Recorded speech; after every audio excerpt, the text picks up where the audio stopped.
3, 2, 1.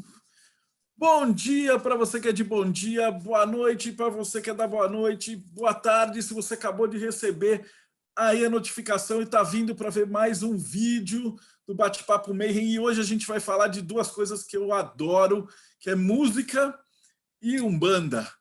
E para isso eu chamei um irmão de maçonaria meu que a gente não se vê faz muito tempo, mas um cara gente boa demais, um mestre, o cara já ganhou assim, todos os prêmios de Corimba que vocês imaginarem, o cara já ganhou, ele manja pra caramba e hoje a gente vai aprender muito. Meu irmãozão Severino Sena, como é que você tá, mano? Boa noite. Boa noite, Marcelo, boa noite a todos os irmãos e irmãs participantes. Estou bem, graças a Deus, fugindo, desviando do grande Covid aí, mas graças a Deus estamos na luta aí, isso é legal. Agradecer por esse convite, estamos à disposição para bater papo, trocar ideia e aprender cada vez mais. Maravilha. Para você que está vendo a gente no futuro, a gente está em 2021, a gente já está um ano e pouco preso. Esse projeto ele começou porque a gente não teve o evento físico, e aí eu comecei a convidar os palestrantes para a gente bater papo. E hoje a gente já está na entrevista número 164, significa que a gente tem mais de 320 horas de material gravado. Então, não esquece, se você está aqui, dá o like, segue o canal e acompanha a gente. E, Severino, a primeira pergunta que a gente faz para todos os convidados é a respeito da sua jornada, né? Então, por que você entrou na Umbanda e, principalmente, por que você escolheu esse caminho de ser Ogã, de tocar e tal, né? Então, conta pra gente como é que era isso antes de internet, antes de tudo, né? Por que você foi por essa jornada? Eu entrei na Umbanda por causa de minha filha. Quando pequena, tinha alguns problemas que não eram problemas médicos e a gente terminou indo na casa de uma dirigente espiritual que era conhecida da minha tia e ela era benzida todas as vezes e ficava bem.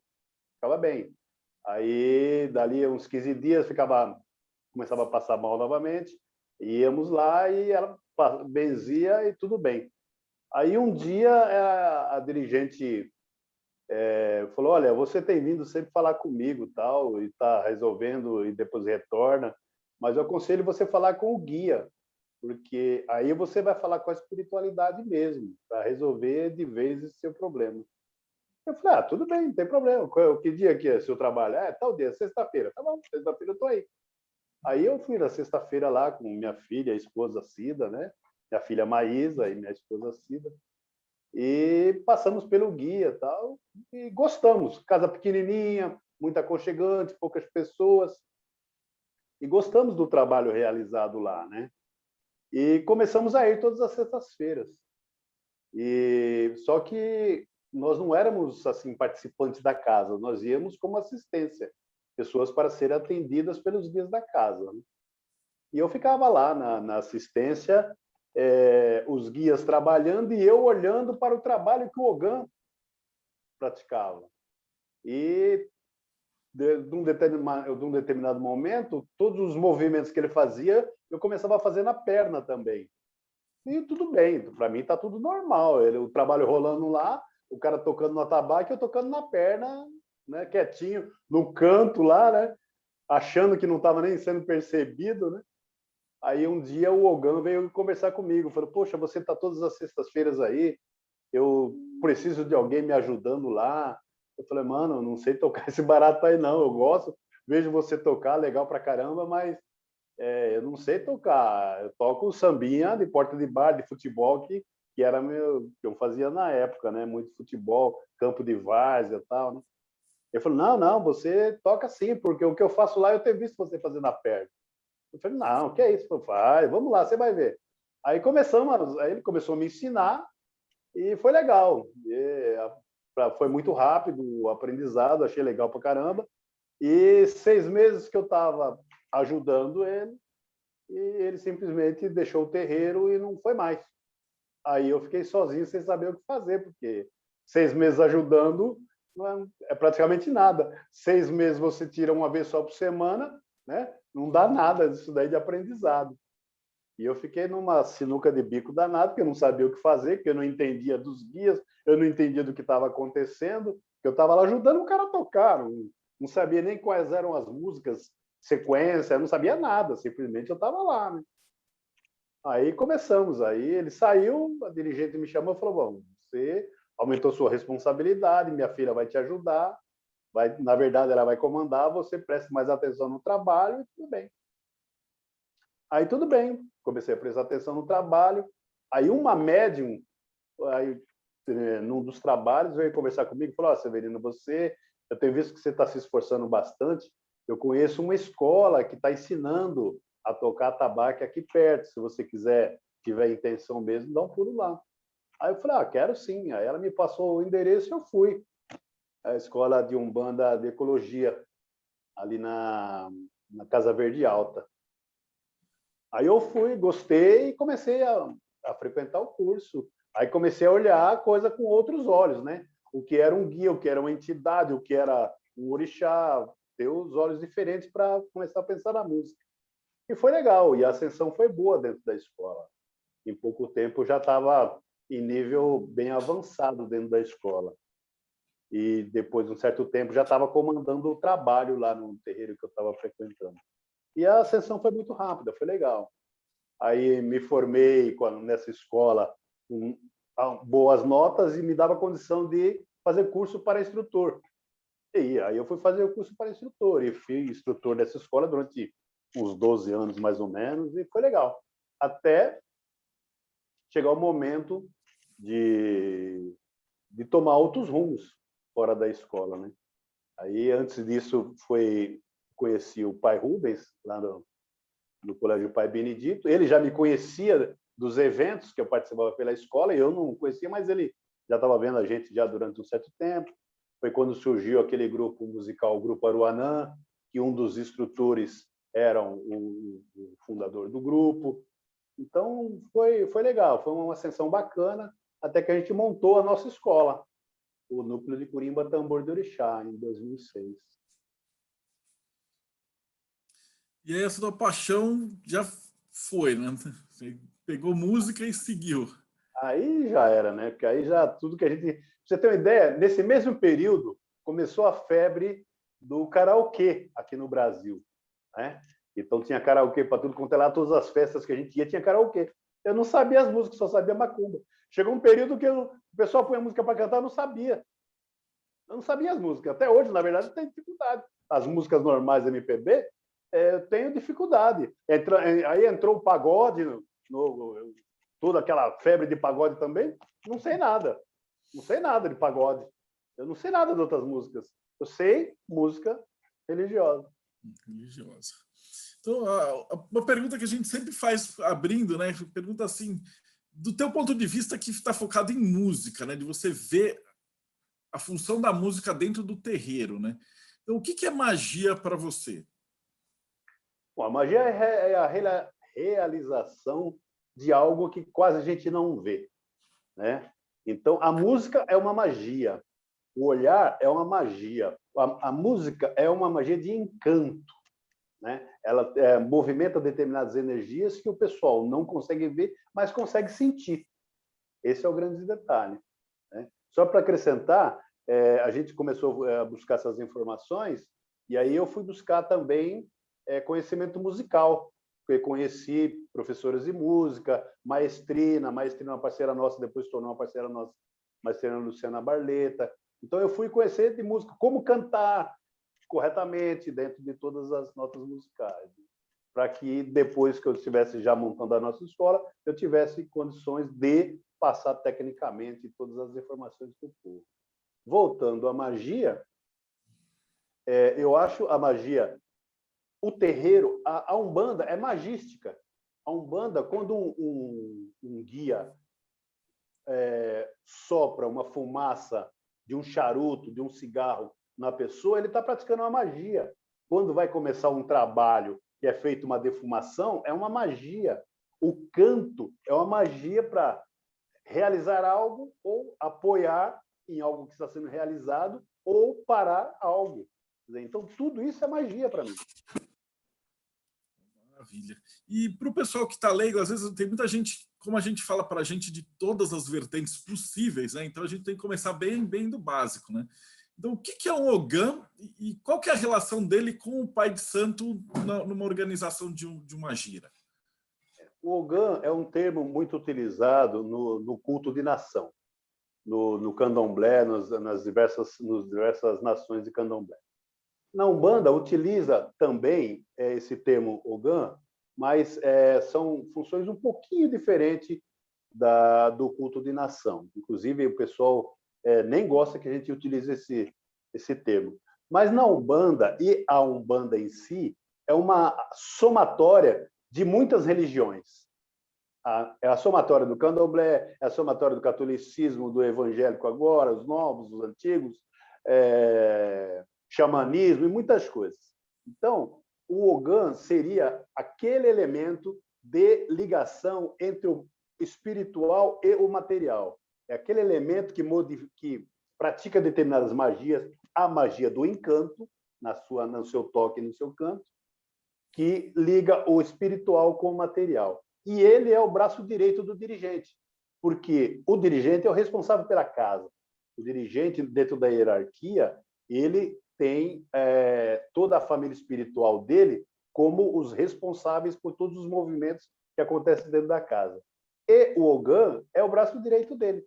Então, ele tem que pensar o que o dirigente pensa.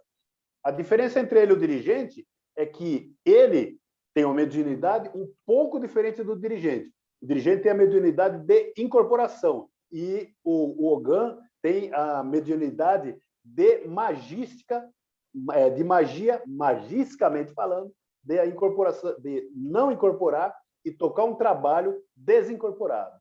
Então, é um médium escolhido, é um médium tanto quanto os outros, escolhido para tocar um trabalho lúcido.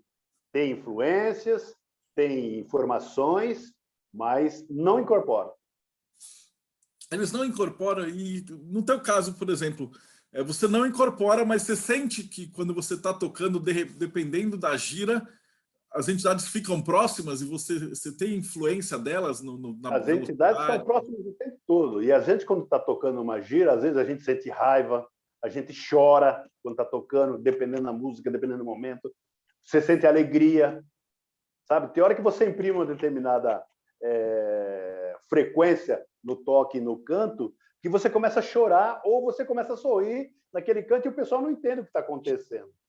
Mas você está sob influência ali também. Você só não está incorporado, mas você está sentindo todas aquelas vibrações que todos os outros estão sentindo também. A presença do Ogã é uma coisa maravilhosa, né? Porque acho que a Umbanda, o Candomblé, é o único culto que a hora que você vai, você sente a batida, tudo. Eles falaram, batia na perna. Eu também bati, acho que todo mundo que está ali parando, não tem como, né?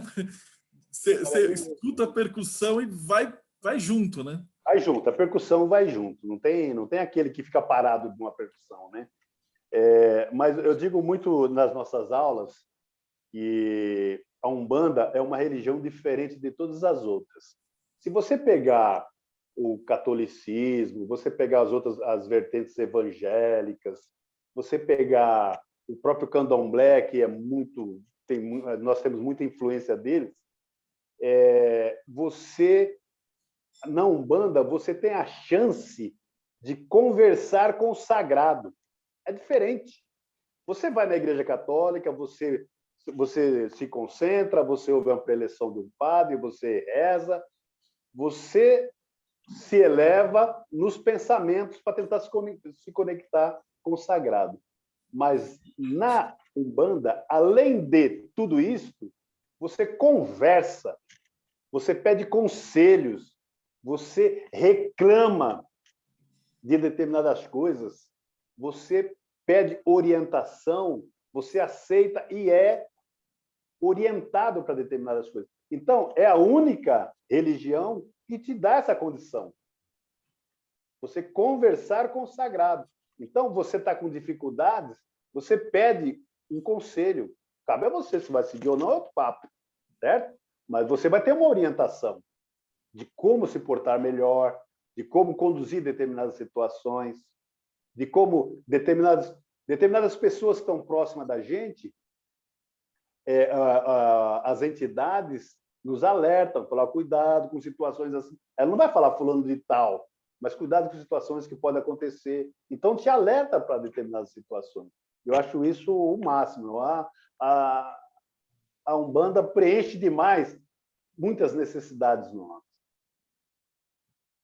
E o Ogã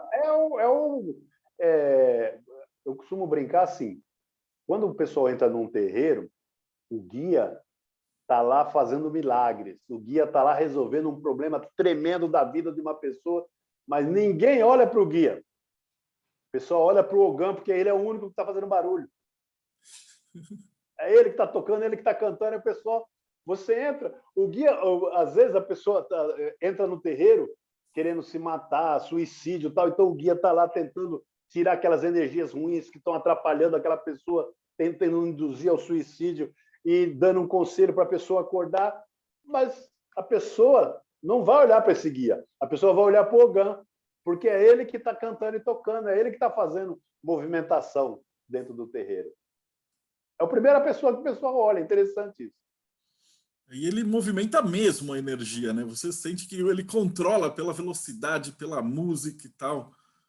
Pela velocidade, o tipo de mensagem a ser passada, a frequência do toque e o tipo de toque, né? Porque dependendo da música tem um tipo de toque diferente. Então, a cada situação tem um tipo de toque diferente e dentro do mesmo toque tem subdivisões.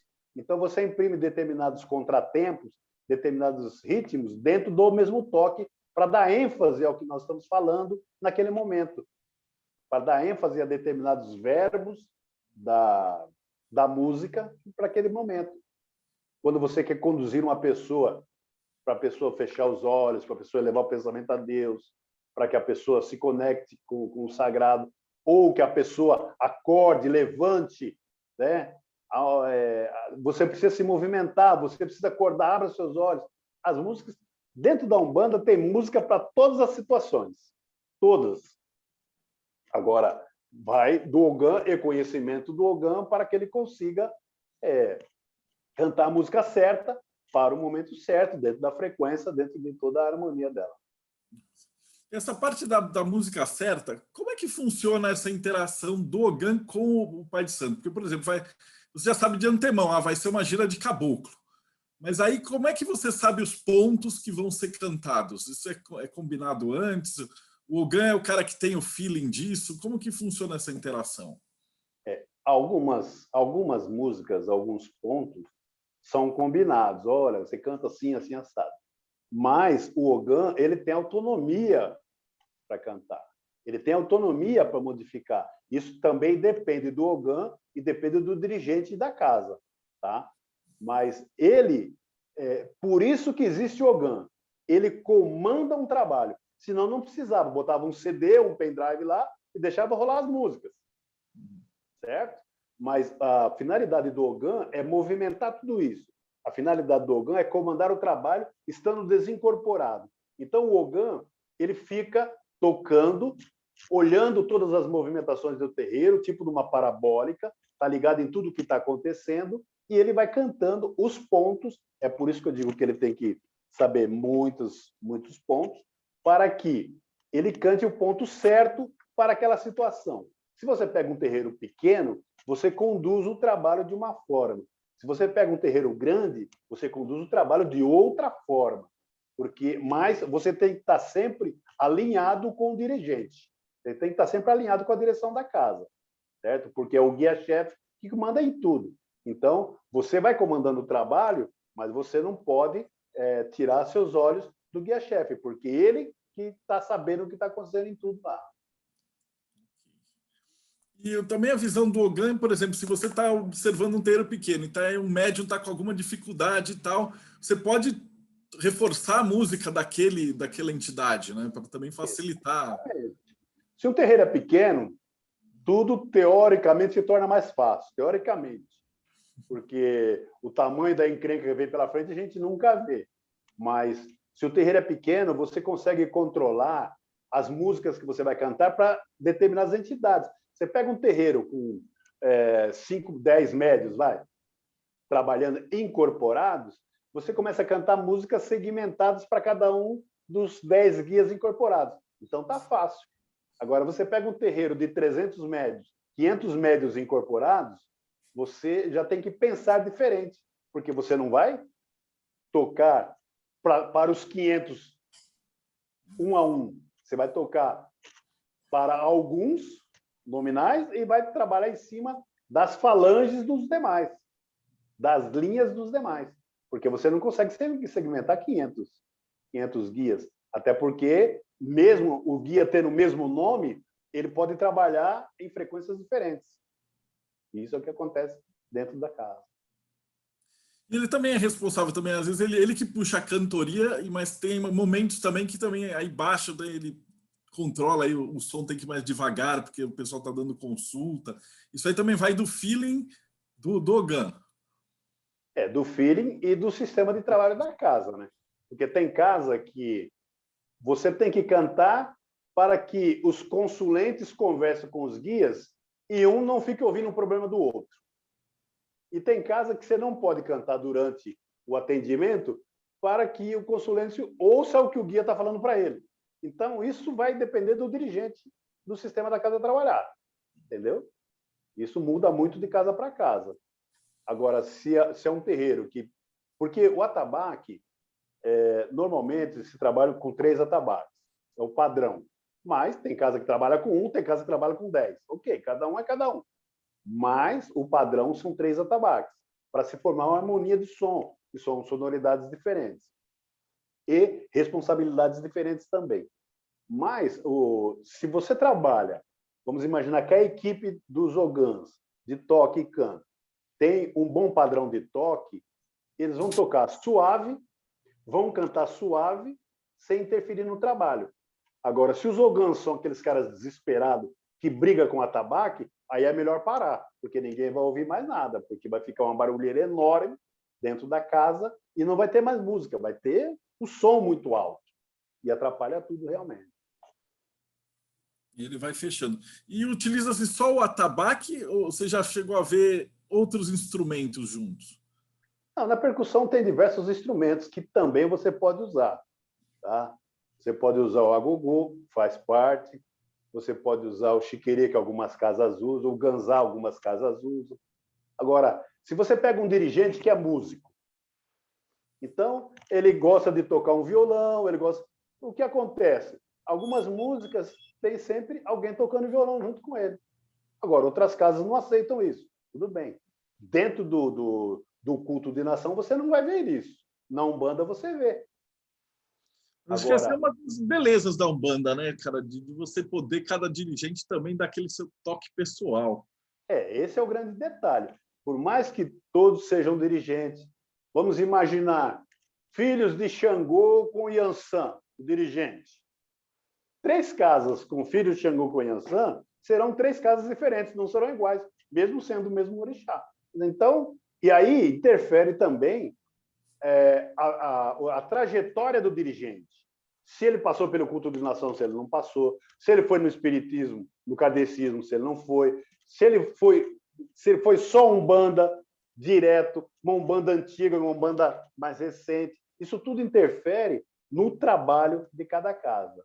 Mas a linha mestra é a mesma, é praticar caridade, é botar caboclo, é botar os guias em terra. A linha mestra é a mesma. Eles fazem.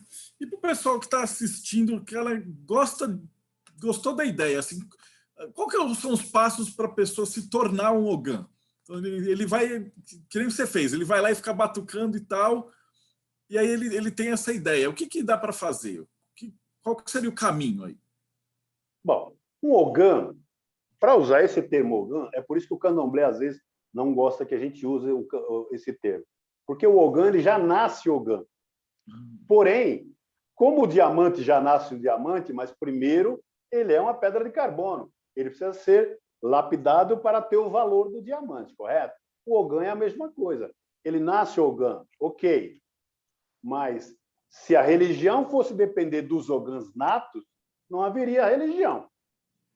Isso é na Umbanda e no Candomblé. Porque se você pegar, você vai no Candomblé e fala, o Ogã fulano de tal, o Ogã fulano de tal, aí ele põe o guia dele em terra. Na casa dele não põe no xirê, mas na casa dele põe. Então, porque o ogã em si, ele não incorpora. O ogã, a mediunidade dele é diferente. Porém, principalmente na Umbanda, grande parte das pessoas que tocam e cantam não são ogãs natos, estão ogãs. Então, são médiuns de incorporação, são médiuns, ogã de salão, por exemplo, são médiuns que ajudam no salão, mas sabem tocar, sabem cantar, fazem isso muito bem, movimenta a energia muito boa e termina atendendo. Ok. Na Umbanda, isto é aceito. No culto de nação não é, mas na Umbanda é. No culto de nação, o cara tem que ser escolhido, é igual mão de corte. Exatamente. Esse é um ogã de corda. Você tem mão de corda, ele vai ser um ogã de corda. Então, ele não vai tocar e ele não vai fazer outras coisas. Certo? Isso seria o normal, mas no dia a dia é diferente. Porque acaba sendo muita gente também, né? Então você vai ter aqueles escolhidos tal, e a galera que está treinando. É por isso que houve um advento muito bom, que foi o surgimento das escolas de Curimba. Porque, para sanar necessidades, a espiritualidade age assim. Num terreiro, ela põe determinadas pessoas que, no futuro, vão abrir casas. Ok. Só que, qual é a condição para abrir casa? Ter um dirigente, ter um ogã e ter médiuns. Na Umbanda, a preferência é por médiuns, não é por ogã. No Candomblé, a preferência é por ogã. Quando o dirigente do culto de nação vai abrir uma casa, o primeiro filho que ele pensa é no ogã, não é nos outros médiuns que vão frequentar a casa dele. O primeiro que ele pensa é no ogã, porque é o ogã que vai tocar o xirê, é o ogã que vai tocar o trabalho dele. Na Umbanda é diferente. Na Umbanda, o dirigente vai montar uma casa, ele se junta com os amigos que são médiuns de incorporação e os que não são, e monta a casa. Ah, mas não tem ninguém para tocar. Põe o CD, que o guia vai trabalhar sem o ogã, até achar um ogã que frequente a casa. Então, a Umbanda é assim. E as coisas acontecem. Por quê? Porque o grande detalhe na Umbanda é a incorporação.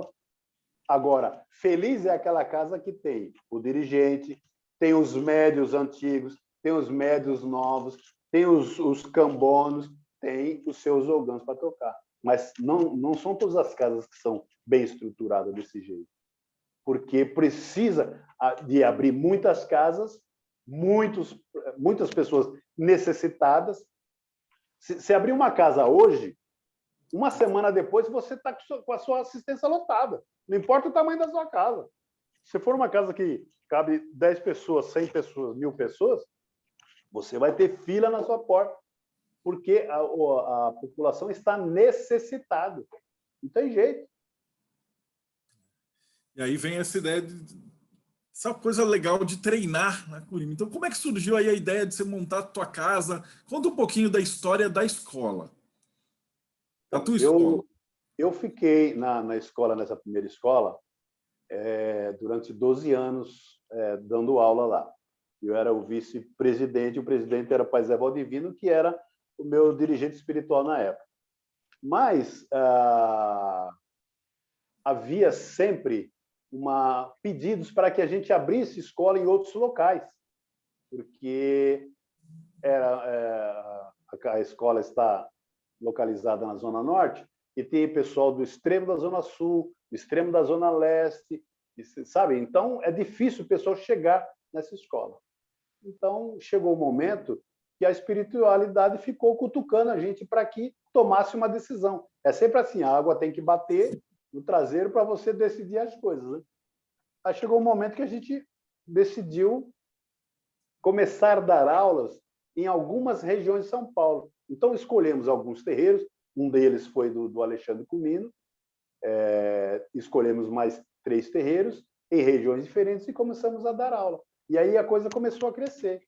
E assim foi, e formamos muita gente, muitos instrutores e muitas escolas. Posso lhe garantir que a maioria das escolas existentes hoje passaram pelos nossos sistemas de ensino. Maravilha. E como é que vocês estão fazendo agora que está na pandemia, né? Então, por exemplo, se eu tenho Em primeiro lugar, como é que eu faço para comprar um atabaque? Primeiro, O atabaque é um instrumento musical tanto quanto os outros, né? Então fácil. a pessoa tem que procurar achar um instrumento de qualidade e entender um pouco dele para tirar a sonoridade, porque o fabricante ele não se preocupa com sonoridade, porque ele não sabe para que ele vai vender aquele atabaque. Então ele faz um padrão e bota no mercado. Agora tem qualidade de todo tipo de instrumento. Então a pessoa que for comprar um instrumento tem que procurar um instrumento de boa qualidade, entender a sonoridade dele, para que realmente haja a afinação correta, para que tire um bom som. Ok. E aí, vocês estão dando curso também nessa pandemia? Como é que a gente acha vocês?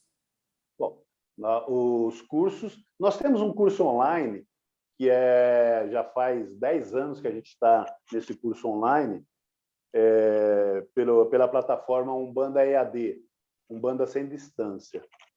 E tem já cursos normais. Para os presenciais,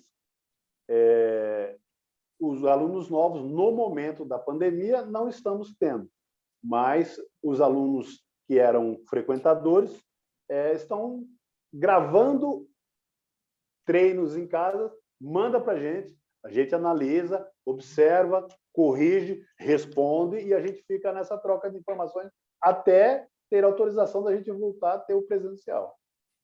Quando na fase laranja, a gente já retorna. Quando estiver na fase laranja, a gente já retorna. Então, mas para quem está assistindo aqui, como é que o pessoal te acha, né? O que o Severino passar, eu vou colocar os links aqui embaixo. Então, você olha na descrição do vídeo e aí vai ter o jeito de contatar ele. Bom, telefone, celular, né? 11 9 9622 7909. Então, é 11 9 9622 7909. E tem também pelo Facebook, Severino Sena, e no Instagram, Severino Sena, YouTube, Severino Sena, ou Núcleo de Curimba Tambor de Orixá. Pô, maravilha. Aí a galera vai conseguir falar com você. Deixa eu ver se o pessoal tem alguma pergunta, Rodrigo. Dá uma gerenciada no pessoal. Mas assim, eu cheguei a entrevistar um pessoal aqui era maestro tal, e eu acho a relação do Ogan com o negócio é praticamente um maestro de um homem só. Exatamente. Nós temos uma parceira que foi aluna nossa e eu me tornei aluno dela também, a maestrina Luciana Barleta. Ela toca diversos instrumentos e foi a professora que me colocou no canto para que eu pudesse ter determinados padrões de canto para responder à necessidade e à ansiedade dos alunos. Então, a visão do maestro é um pouco diferente da visão do músico, né? Porque o maestro ele pensa no geral da equipe, né? E o Ogan é assim. O Ogan, principalmente o Ogan-chefe, que é o Ogan de rua, o Ogan no maior atabaque, ele é o responsável, ele é a ligação com o dirigente e com os médios de comando da casa, ele toca, canta, e o pessoal toca junto com ele, ele comanda o que está acontecendo, comanda o outro, comanda o que está entrando, então ele fica na situação. Ele realmente está regendo um trabalho desincorporado. Eu tenho uma pergunta aqui da Sônia, ela fala, como é que, uma pergunta bem de leigo, ele fala assim, como é que essas diferenças de batida, existem batidas básicas, que daí você constrói, por exemplo, numa gira de baiano, numa gira de caboclo, numa gira de preto velho, como é que é feita essa diferenciação? Olha, no culto de nação existe batidas ou toques específicos para determinados orixás. Na Umbanda, a melodia, a música leva ao toque.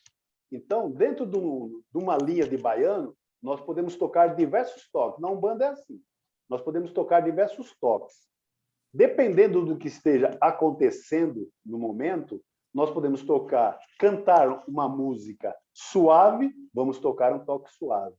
podemos estar negociando com uma entidade do mal ou nos impondo sobre ela. Então, o toque vai ter que ser mais agressivo, porque ele vai ter que sentir isso na vibração. Então, a mensagem é uma e o toque é outra.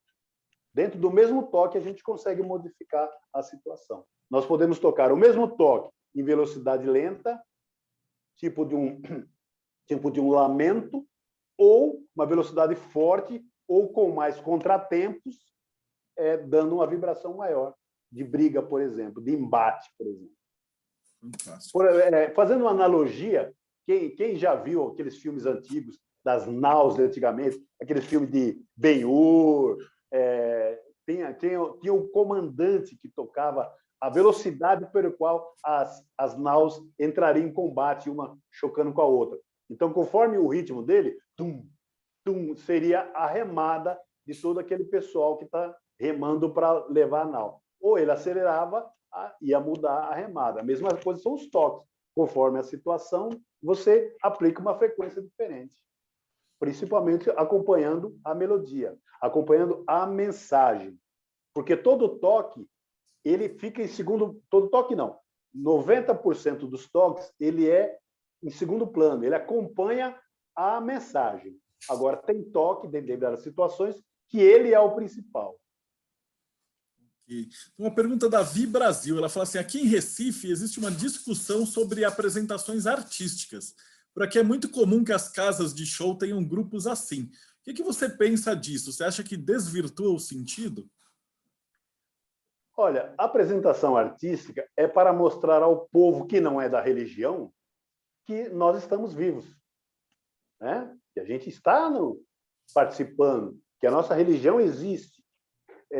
O que não pode é confundir o mundo profano com o mundo sagrado. Então, eu, por exemplo, eu participo de alguns eventos, eu participo de shows, eu participo de palestras, porém, uma coisa é você estar dentro de um teatro, estar dentro de uma escola de samba, estar numa avenida cantando, você vai ter que passar toda aquela energia que a música tem, mas você não pode confundir aquela situação com o terreiro. Você não pode cantar os dois da mesma forma e não pode entender que as duas são coisas iguais. Não. São a mesma música em situações diferentes. Isso você precisa aprender a definir. Porque terreiro é terreiro. Teatro é teatro, palco é palco, escola é escola, mesmo cantando músicas, porque as pessoas, às vezes, isso é muito importante, você, meu irmão, você, minha irmã, que está nos acompanhando, o simples fato de uma música mencionar o nome de um orixá não quer dizer que aquela música seja um ponto. Não quer dizer que seja um ponto. Ela está falando somente. Agora, a energia de terreiro daquele orixá é outra. É totalmente diferente. Então, o frequentador tem que saber disso. Ele tem que saber disso. O Cândido está perguntando se existe algum tipo de preparação do Ogã para uma boa sintonização com os guias, como os médiums fazem, né? Que tem que tomar um banho, não pode fazer sexo, não pode beber. Existe alguma preparação antes de entrar no terreiro para o Ogã? Todas as preparações dos médios são as mesmas preparações para o Ogã. O Ogã é médio tanto quanto os demais.